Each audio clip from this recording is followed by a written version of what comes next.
Feliz y bendecido día, aprendiendo un curso de milagros. El secreto de la verdadera oración es olvidarte de las cosas que crees necesitar. Pedir algo específico es igual que ver el pecado primero y luego perdonarlo. Del mismo modo, al orar pasas por alto tus necesidades específicas, tal como las ves, y las dejas en manos de Dios. Ahí se convierten en los regalos que le haces, pues le dicen que no antepondrás otros dioses a Él, ni que quieres otro amor que el suyo. Este libro es un comienzo, no un final.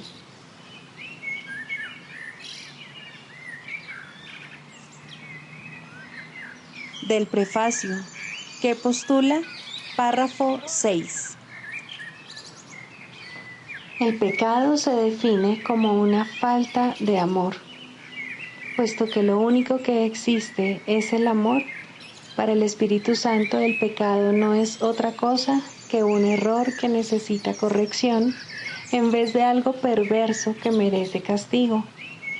Nuestra sensación de ser inadecuados, débiles o de estar incompletos procede del gran valor que le hemos otorgado al principio de la escasez, el cual rige al mundo de las ilusiones. Desde este punto de vista, buscamos en otros lo que consideramos que nos falta a nosotros. Amamos a otro con el objeto de ver qué podemos sacar de él. De hecho, a esto es a lo que en el mundo de los sueños se le llama amor. No puede haber mayor error que ese, pues el amor es incapaz de exigir nada.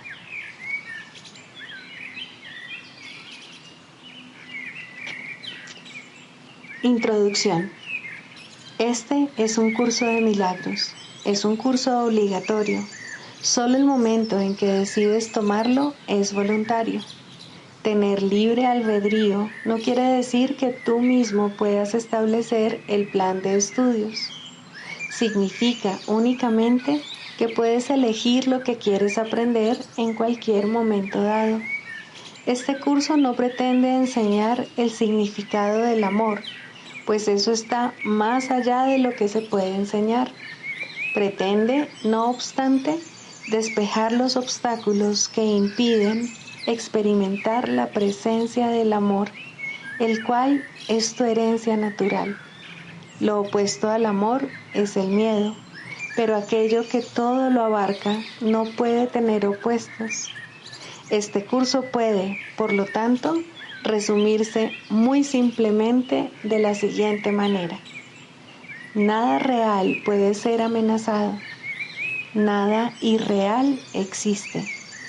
En esto radica la paz de Dios.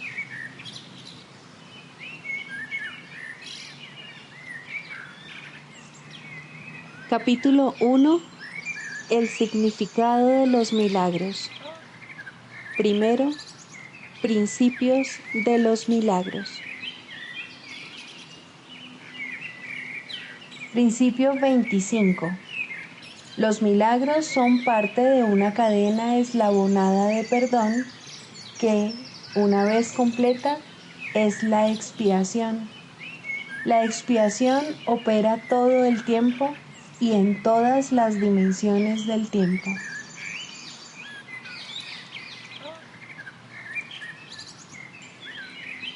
Capítulo 4.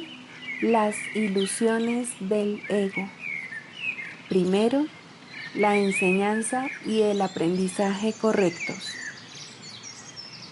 Un buen maestro clarifica sus propias ideas y las refuerza al enseñarlas. En el proceso de aprendizaje, tanto el maestro como el alumno están a la par. Ambos se encuentran en el mismo nivel de aprendizaje y a menos que compartan sus lecciones, les faltará convicción. Un buen maestro debe tener fe en las ideas que enseña, pero tiene que satisfacer además otra condición. Debe tener fe en los estudiantes a quienes ofrece sus ideas. Muchos montan guardia en torno a sus ideas porque quieren conservar sus sistemas de pensamiento intactos. Y aprender significa cambiar. Los que creen estar separados siempre temen cambiar porque no pueden concebir que los cambios sean un paso hacia adelante en el proceso de subsanar la separación. Siempre los perciben como un paso hacia una mayor separación debido a que la separación fue su primera experiencia de cambio. Crees que si no permites ningún cambio en tu ego, alcanzarás la paz.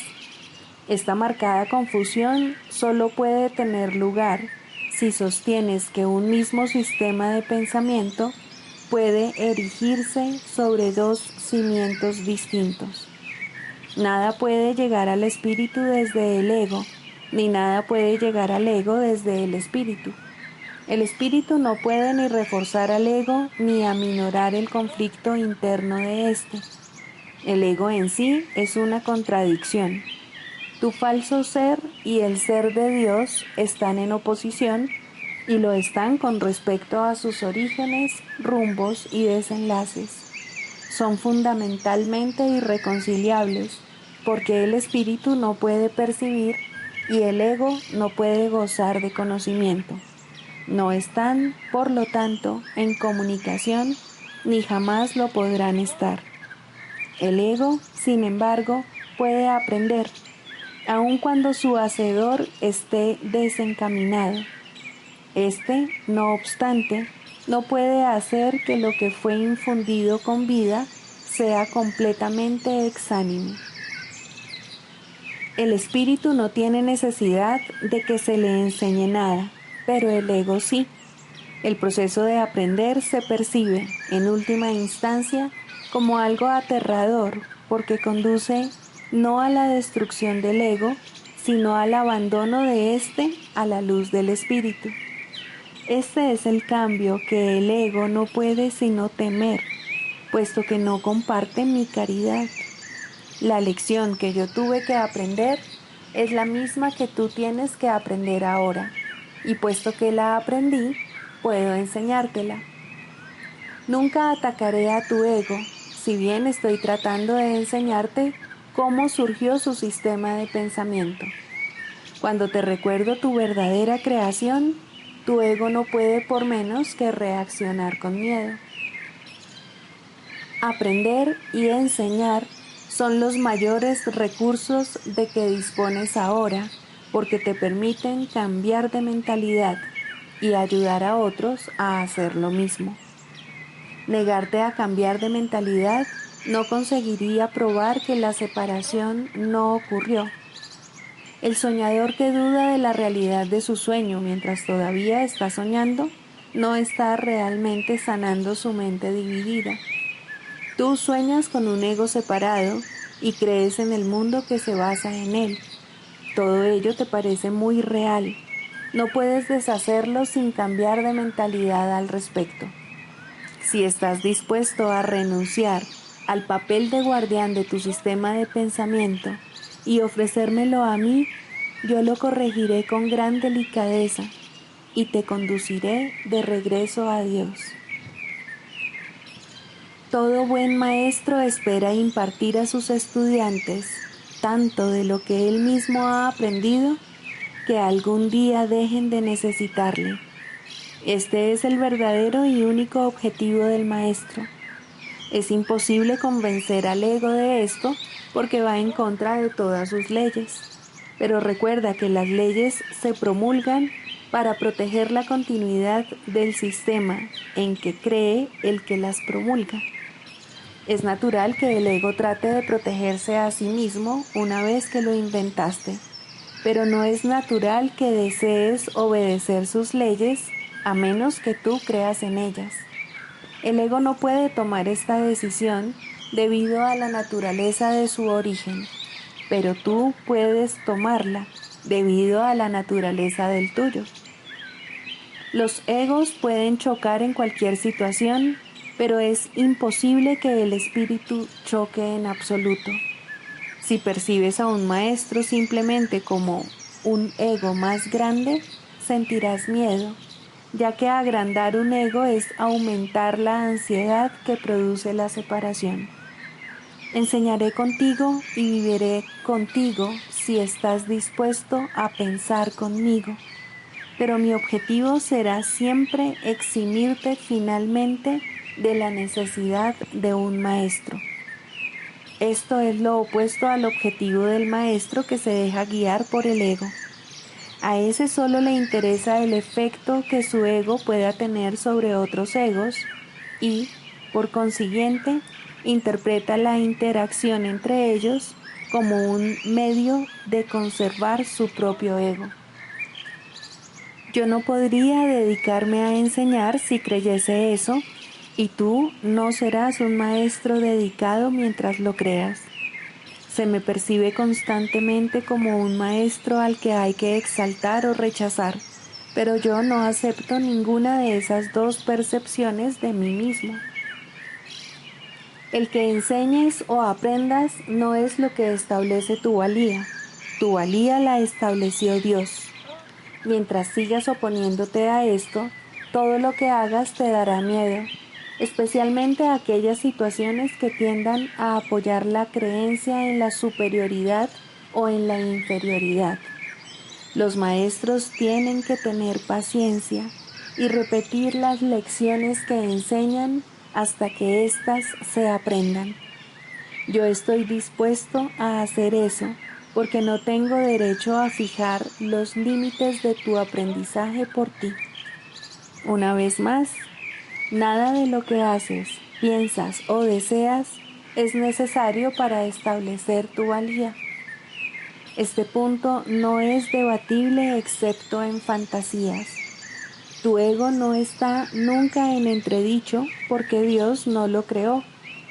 Tu espíritu no está nunca en entredicho porque Él lo creó. Cualquier confusión al respecto es ilusoria y, mientras perdure esa ilusión, no es posible tener dedicación alguna. El ego trata de explotar todas las situaciones para vanagloriarse a fin de superar sus propias dudas. Seguirá lleno de dudas mientras tú sigas creyendo en su existencia. Tú que lo inventaste, no puedes tener confianza en él, porque cuando estás en tu mente recta, te das cuenta de que no es real. La única solución cuerda es no tratar de cambiar la realidad, lo cual sería ciertamente aterrador, sino aceptarla tal como es. Tú formas parte de la realidad, la cual permanece inmutable más allá del alcance del ego, aunque fácilmente al alcance del espíritu.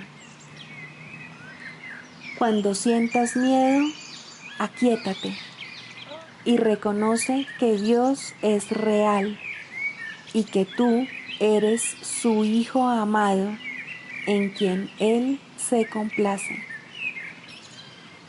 No dejes que tu ego refute esto, porque el ego no puede conocer algo que está tan lejos de su alcance como lo estás tú. Dios no es el autor del miedo eres tú. Has elegido crear en forma diferente a como crea Él y, por lo tanto, has hecho posible el que puedas tener miedo. No estás en paz porque no estás desempeñando tu función. Dios te encomendó una función muy elevada que no estás llevando a cabo. Tu ego ha elegido estar atemorizado en vez de llevarla a cabo. Cuando despiertes te será imposible entender esto, porque es literalmente increíble. No creas lo increíble ahora. Cualquier intento de incrementar su credibilidad es simplemente un intento de posponer lo inevitable. La palabra inevitable le causa terror al ego, pero es motivo de júbilo para el espíritu. Alcanzar a Dios es inevitable, y tú no puedes eludirlo de la misma manera en que Él no te puede eludir a ti. El ego tiene miedo del gozo del espíritu, porque una vez que lo hayas experimentado, dejarás de proteger y de atribuirle valor al miedo. Le atribuyes gran valor ahora porque el miedo es un testigo de la separación y tu ego se regocija cuando das testimonio de ella. Repúdialo, no le escuches ni le ampares, escucha únicamente a Dios, que es tan incapaz de engañar como lo es el espíritu que Él creó. Libérate y libera a otros. No les ofrezcas a los demás una imagen de ti mismo falsa e indigna, ni tampoco aceptes una imagen similar de ellos.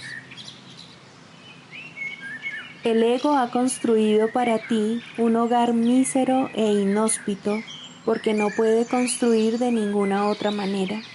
No trates de mantener en pie ese hogar ruinoso. En su debilidad radica tu fuerza.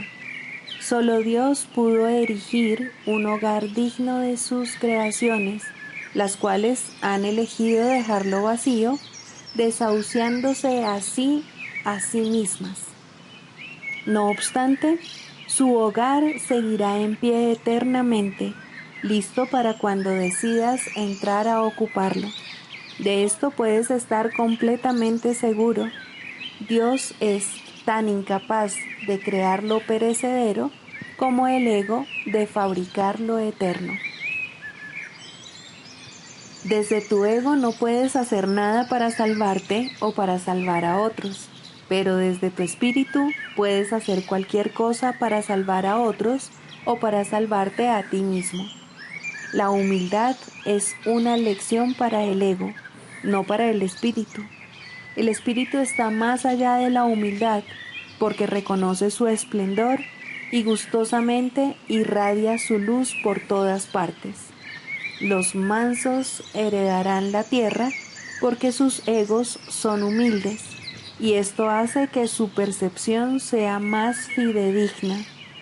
El reino de los cielos es el derecho del espíritu, cuya belleza y dignidad están mucho más allá de cualquier duda, más allá de la percepción, y se alzan para siempre como las señales del amor de Dios hacia sus creaciones, las cuales son absolutamente dignas de Él y solo de Él.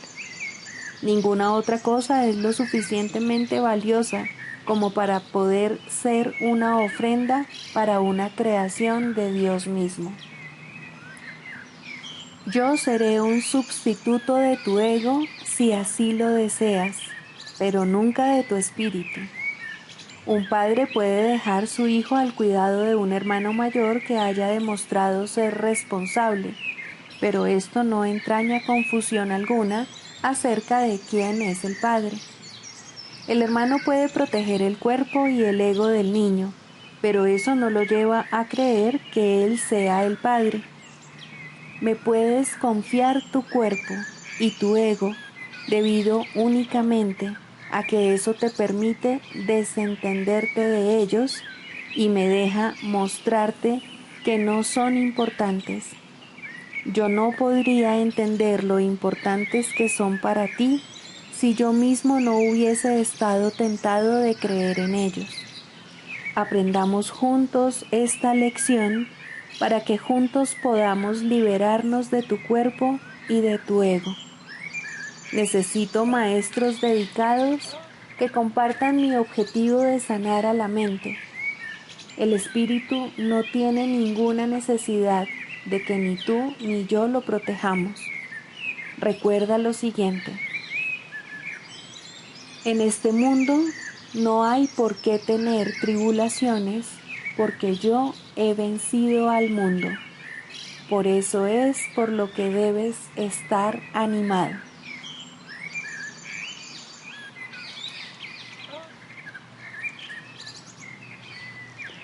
Libro de ejercicios, lección 203. No soy un cuerpo, soy libre, pues aún soy tal como Dios me creó.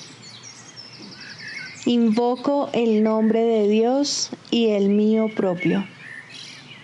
El nombre de Dios es mi liberación de todo pensamiento de maldad y de pecado, porque es mi nombre, así como el de Él. No soy un cuerpo, soy libre, pues aún soy tal como Dios me creó.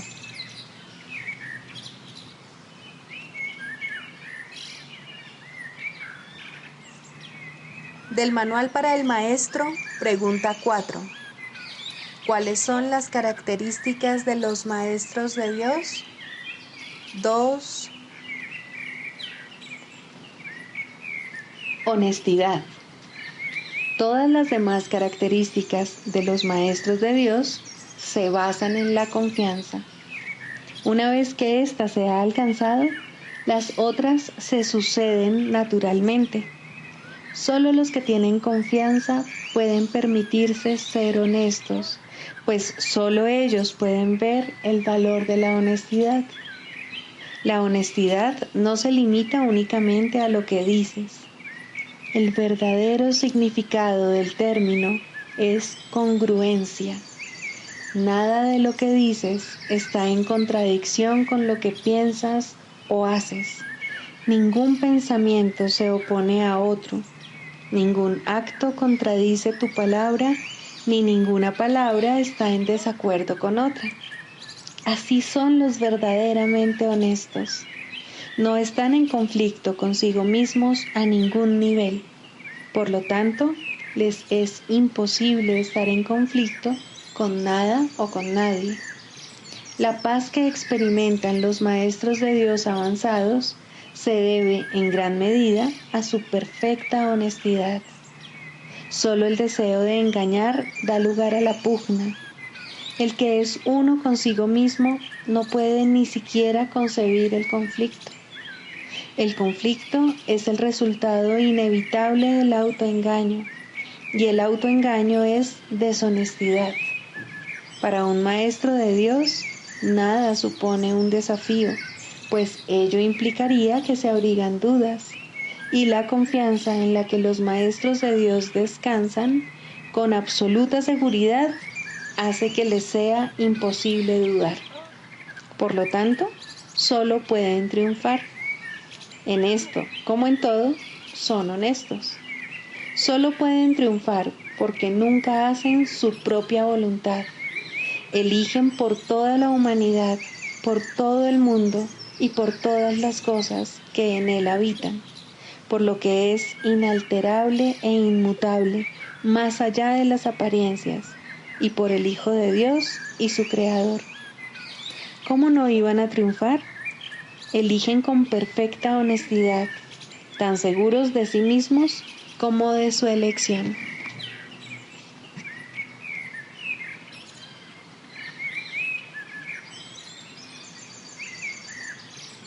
Manual para el Maestro, pregunta 22. ¿Qué relación existe entre la curación y la expiación?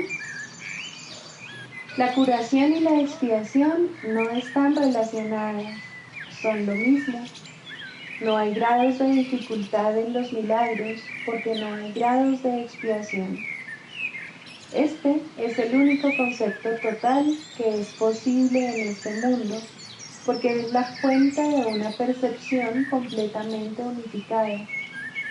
La idea de una expiación parcial no tiene sentido, del mismo modo como es imposible que haya ciertas áreas en el cielo reservadas para el infierno. Acepta la expiación y te curarás. La expiación es la palabra de Dios. Acepta su palabra y ya no quedará nada que pueda dar lugar a la enfermedad. Acepta su palabra y todo milagro se habrá realizado. Perdonar es curar. El Maestro de Dios ha decidido que aceptar la expiación para sí mismo es su única función. ¿Qué puede haber entonces que Él no pueda curar? ¿Qué milagro se le podría negar? El progreso del Maestro de Dios puede ser lento o rápido. dependiendo de si reconoce la naturaleza inclusiva de la expiación o de si, por algún tiempo, excluye de ella ciertas áreas problemáticas. En algunos casos se alcanza una súbita y total conciencia de cuán perfectamente aplicable es la lección de la expiación a todas las situaciones, mas esos casos son relativamente raros. El Maestro de Dios puede haber aceptado la función que Dios le ha encomendado mucho antes de haber comprendido todo lo que esa aceptación le aportaría. Solo el final es seguro. En cualquier momento a lo largo de su camino puede alcanzar el entendimiento necesario de lo que significa la total inclusión. Si el camino le parece largo, que no se desanime. Ya ha decidido qué rumbo quiere tomar. Eso fue lo único que se le pidió, y habiendo cumplido con lo requerido, ¿le negaría a Dios lo demás? Para que el Maestro de Dios progrese, necesita comprender que perdonar es curar. La idea de que el cuerpo puede enfermar es uno de los conceptos fundamentales del sistema de pensamiento del ego. Dicho pensamiento le otorga autonomía al cuerpo, lo separa de la mente y mantiene intacta la idea del ataque. Si el cuerpo pudiese enfermar, la expiación sería imposible. Un cuerpo que pudiese ordenarle a la mente hacer lo que a él le place, podría sencillamente ocupar el lugar de Dios y probar que la salvación es imposible. ¿Qué quedaría entonces que necesitase curación? Pues el cuerpo se habría enseñoreado de la mente. ¿Cómo podría entonces devolvérsele la mente al Espíritu Santo sin destruir el cuerpo? ¿Y quién querría la salvación a este precio? Ciertamente no parece que la enfermedad sea una decisión, ni nadie cree realmente que lo que quiere es estar enfermo. Tal vez pueda aceptar la idea en teoría, pero rara vez la aplica de manera consistente a todas las clases de enfermedad que percibe en sí mismo o en los demás. No es tampoco en este nivel donde el Maestro de Dios invoca el milagro de la curación. Él mira más allá de la mente y del cuerpo y ve únicamente la faz de Cristo resplandeciendo ante él, corrigiendo todos los errores y sanando toda percepción. La curación es el resultado del reconocimiento por parte del Maestro de Dios de quién es el que necesita ser curado. Este reconocimiento es aplicable solo a algunas cosas. Es verdad con respecto a todas las cosas que Dios creó. En dicho reconocimiento se subsanan todas las ilusiones. Cuando un maestro de Dios no puede curar, es porque se ha olvidado de quién es. De esta forma, la enfermedad de otro pasa a ser suya. Al permitir que esto suceda, se identifica con el ego del otro y por lo tanto confunde a éste con un cuerpo. Al hacer eso, se niega a aceptar la expiación para sí misma y es imposible que pueda ofrecérsela a su hermano en el nombre de Cristo. De hecho, será incapaz de reconocer a su hermano en absoluto, pues su padre no creó cuerpos y por consiguiente solo estará viendo en su hermano lo irreal. Un error no puede corregir otro error y una percepción distorsionada no cura. Hazte a un lado, Maestro de Dios. Has estado equivocado. No señales el camino, pues has perdido el rumbo. Dirígete de inmediato a tu Maestro y deja que Él te cure. La ofrenda de la expiación es universal. Es aplicable por igual a todo el mundo y en cualquier circunstancia. En ella reside el poder de curar a cualquier persona de cualquier clase de enfermedad. No creer esto es ser injusto con Dios y por ende serle infiel. El que está enfermo se percibe a sí mismo como separado de Dios. ¿Quieres verle tú, además, separado de ti? Tu tarea es sanar la sensación de separación que le hizo enfermar. Tu función es reconocer por él que lo que cree acerca de sí mismo no es verdad. Tu perdón debe mostrarle eso. Curar es muy simple. La expiación se recibe y se ofrece. Habiéndose recibido, tiene que haberse aceptado. Es en el recibir, pues, donde yace la curación. Todo lo demás se deriva de este único propósito. ¿Quién podría limitar el poder de Dios? ¿Quién entonces podría determinar quién se puede curar y de qué enfermedad y qué debe permanecer excluido del poder de perdonar de Dios? Esto ciertamente sería una locura. La función de los maestros de Dios no es imponer límites al Padre, ya que no es su función juzgar a su Hijo, y juzgar al Hijo es limitar a su Padre. Ambas cosas están igualmente desprovistas de sentido. Sin embargo, esto no se comprenderá hasta que el Maestro de Dios reconozca que juzgar y limitar no son sino un mismo error. Con esto recibe la expiación, pues deja de juzgar al Hijo de Dios y lo acepta tal como el Padre lo creó. Ya no se encuentra separado de Dios, dictando dónde se debe administrar la curación y dónde debe negarse. Ahora, Él puede decir con Dios: este es mi Hijo amado, que fue creado perfecto y que permanecerá así eternamente.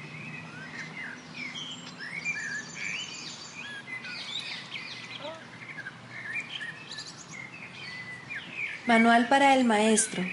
Clarificación de términos. 4.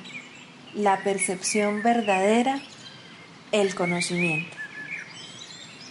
El mundo que ves no es más que la ilusión de un mundo.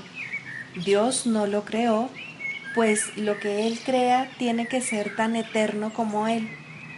En el mundo que ves, no obstante, no hay nada que haya de perdurar para siempre.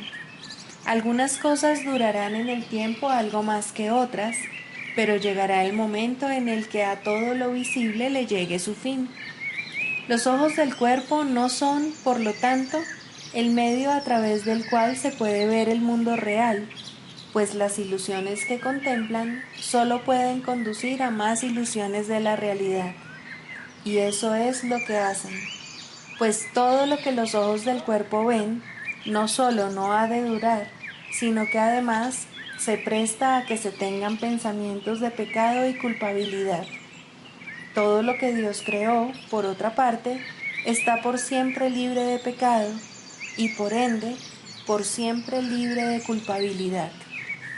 El conocimiento no es el remedio para la percepción falsa, puesto que al proceder de distintos niveles jamás pueden encontrarse. La única corrección posible para la percepción falsa es la percepción verdadera. Esta no perdurará, pero mientras dure, su propósito será sanar. La percepción verdadera es un remedio que se conoce por muchos nombres. El perdón, la salvación, la expiación y la percepción verdadera son todos una misma cosa. Son el comienzo de un proceso cuyo fin es conducir a la unicidad que los trasciende a todos. La percepción verdadera es el medio por el que se salva al mundo de las garras del pecado, pues el pecado no existe. Y esto es lo que la percepción verdadera ve. El mundo se yergue como un sólido muro ante la faz de Cristo, pero la percepción verdadera lo ve solo como un frágil velo tan fácil de descorrer que no podría durar más de un instante. Por fin se ve el mundo tal como es, y ahora no puede sino desaparecer, pues en su lugar ha quedado un espacio vacío que ha sido despejado y preparado. Donde antes se percibía destrucción, aparece ahora la faz de Cristo, y en ese instante el mundo queda olvidado y el tiempo acaba para siempre al disolverse el mundo en la nada de donde provino. Un mundo perdonado no puede durar mucho.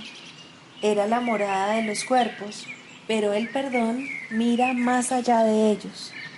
En eso radica su santidad. Así es como sana.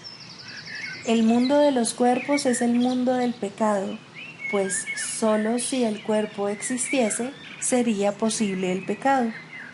El pecado acarrea culpabilidad tan irremediablemente como el perdón acaba con ella. Y una vez que ha desaparecido todo rastro de culpabilidad, ¿qué queda que pueda seguir manteniendo al mundo separado y fijo en su lugar? Pues la idea de lugar habrá desaparecido también junto con el tiempo. El cuerpo es lo único que hace que el mundo parezca real, pues, al ser algo separado, no puede permanecer donde la separación es imposible. El perdón prueba que es imposible porque no lo ve, y lo que entonces pasas por alto deja de ser comprensible para ti, tal como una vez estabas seguro de su presencia. Este es el cambio que brinda la percepción verdadera. Lo que antes se había proyectado afuera, ahora se ve adentro, y ahí el perdón deja que desaparezca. Ahí se establece el altar al Hijo, y ahí se recuerda a su Padre. Ahí se llevan todas las ilusiones ante la verdad y se depositan ante el altar. Lo que se ve como que está afuera no puede sino estar más allá del alcance del perdón, pues parece ser por siempre pecaminoso. ¿Qué esperanza puede haber mientras se siga viendo el pecado como algo externo? ¿Qué remedio puede haber para la culpabilidad? Mas, al ver a la culpabilidad y al perdón dentro de tu mente, estos se encuentran juntos por un instante, uno al lado del otro, ante un solo altar. Ahí, por fin, la enfermedad y su único remedio se unen en un destello de luz curativa. Dios ha venido a proclamar lo que es suyo.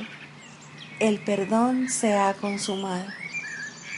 Y ahora el conocimiento de Dios, inmutable, absoluto, puro y completamente comprensible, entra en su reino. Ya no hay percepción, ni falsa ni verdadera. Ya no hay perdón, pues su tarea ha finalizado. Ya no hay cuerpos, pues han desaparecido ante la deslumbrante luz del altar del Hijo de Dios. Dios sabe que ese altar es el suyo, así como el de su Hijo. Y ahí se unen, pues ahí el resplandor de la faz de Cristo ha hecho desaparecer el último instante del tiempo. Y ahora la última percepción del mundo no tiene propósito ni causa, pues ahí donde el recuerdo de Dios ha llegado finalmente, no hay jornada, ni creencia en el pecado, ni paredes, ni cuerpos. Y la sombría atracción de la culpabilidad y de la muerte se extingue para siempre. Oh hermanos míos, si tan solo supierais cuánta paz os envolverá y os mantendrá a salvo, puros y amados en la mente de Dios, no haríais más que apresuraros a encontraros con Él en su altar.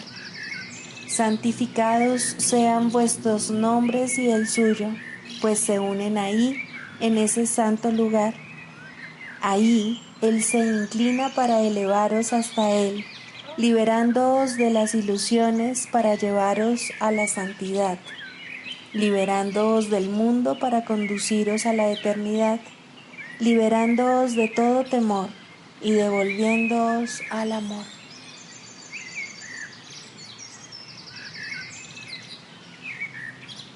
Sigamos a Jesús haciendo del perdón algo tan natural como respirar y algo tan vital como el aire. Amén.